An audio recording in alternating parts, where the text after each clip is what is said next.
Sia dari Kerawang. Tolong saya, pengen pulang, perut saya sakit. Jadi awal-awalnya saya diiming-imingin kerja di Turki, gaji $600. Tapi saya setelah mendarat di Istanbul, saya dibuang ke Suriah.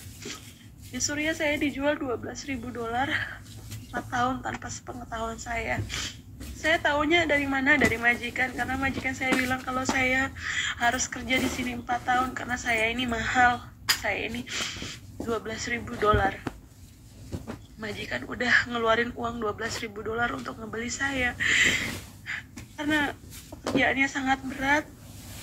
Perut saya sakit karena saya baru lahiran sesar. Saya pun dipulangkan ke kantor. Saya diistirahatkan seminggu 2 minggu. Lalu saya dijual lagi.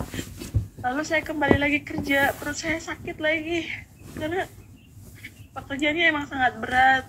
Tidur jam 2 malam, bangun jam 6, jam 7 pagi. Di sini juga saya udah coba untuk ngehubungin KBRI, tapi KBRI tidak ada tindakan. Jadi saya bingung mau minta tolong ke siapa, mau lapor ke siapa. Saya cuma ngeluh ke suami saya, tapi suami saya udah pulang balik ke Polres minta bantuan sana sini, udah ngabisin uang buat nolongin saya, tapi belum ada ini ya, belum ada pertolongan dari siapapun. Tolong bantu saya, tolong bantu saya pengen pulang, saya sakit. Halo, assalamualaikum warahmatullahi wabarakatuh. Selamat datang kembali di channelnya Pekerja Migran Indonesia. Kawan-kawan semuanya, bagaimana kabarnya ini hari?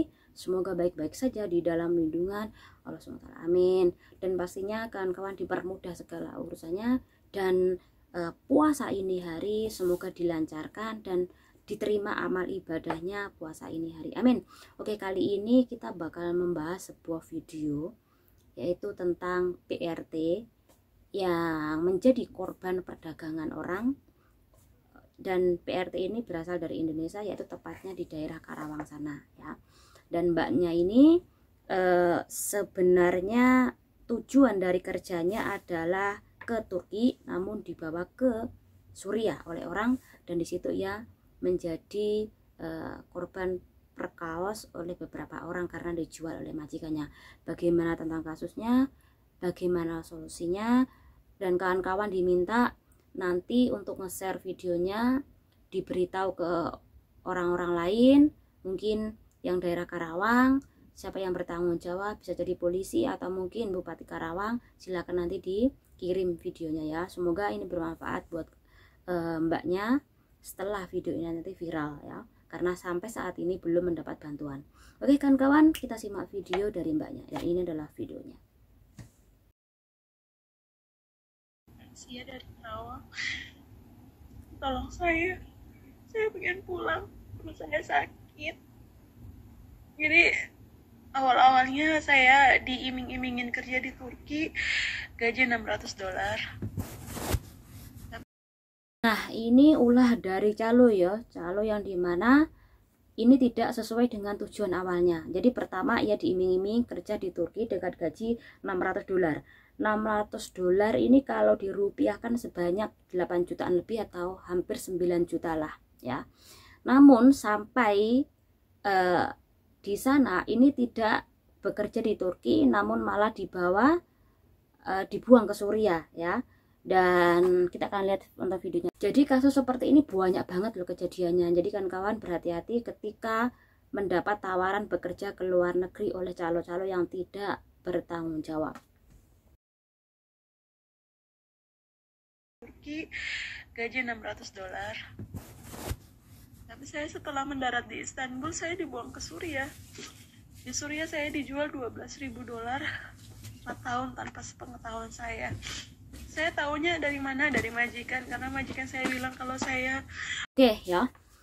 Nah, setelah mbaknya ini diterima di sebuah agensi, kemudian agensi menjual mbaknya kembali di sebuah menjual kembali kepada majikan, dan majikan mengeluarkan $100.000, yaitu sekitar 179.700.000-an. Nah, majikan membeli mbaknya ini. Nah, dari pembelian itu majikan dianggap rugi karena mengeluarkan sebanyak uang itu. Karena itulah majikan juga menjual mbaknya kepada laki-laki hidung belang di daerah Suria sana. Ya, nah, karena dijual dan bekerja selama 4 tahun, mbaknya ini sampai mengalami kehamilan dan kemudian mbaknya ini sampai melahirkan di agensi. Kemudian nanti 2 minggu ini bakal bekerja kembali ke tempat majikan atau dikembalikan ke tempat majikan tersebut. Lalu saya dijual lagi. Lalu saya kembali lagi kerja, perut saya sakit lagi. Karena pekerjaannya emang sangat berat. Tidur jam 2 malam, bangun jam 6, jam 7 pagi. Di sini juga saya udah coba untuk ngehubungin KBRI, tapi KBRI tidak ada tindakan. Jadi saya bingung mau minta tolong ke siapa, mau lapor ke siapa. Saya cuma ngeluh ke suami saya, tapi suami saya udah bolak-balik ke Polres minta bantuan sana sini, udah ngabisin uang buat nolongin saya, tapi belum ada ini ya, belum ada pertolongan dari siapapun. Tolong bantu saya, tolong bantu saya. Saya pengen pulang, saya sakit. Terima kasih. Video terakhir dia ini juga tidur nggak cukup dan dia sudah meminta bantuan. Saya setuju ketika dia ada masalah dia harus meminta bantuan orang rumah, dan orang rumah itu meminta bantuan ke aparat Indonesia ya. Dan mbaknya ini sudah menghubungi KBRI, tapi KBRI juga tidak mau tahu atau mengangkat kasusnya itu bagaimana. Jadi 2 hal ini sudah cukup sebenarnya untuk membantu mbaknya. Tetapi viralkan aja. Ya semacam mbaknya ini saya setuju ketika dia curhat di sosial media kemudian nantinya bisa menjadi viral.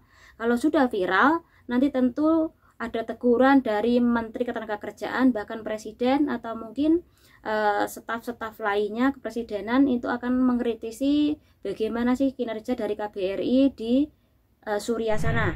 Tetapi sekali lagi viralkan dulu, ini lebih baik ya. Jadi kalau kawan-kawan menghadapi kasus seperti itu, tolong untuk iya benar langsung mendatangi KBRI ataupun memberitahu KBRI lewat via Facebook atau halaman resmi mereka atau telepon, kemudian meminta bantuan orang rumah nanti ke perangkat desa, kemudian kepolisian, ditembuskan ke BNP 2 TKI, kemudian ke Menteri Ketenagakerjaan. Itu sudah bagus dan sudah betul. Ya tinggal netizen yang akan bekerja, betul?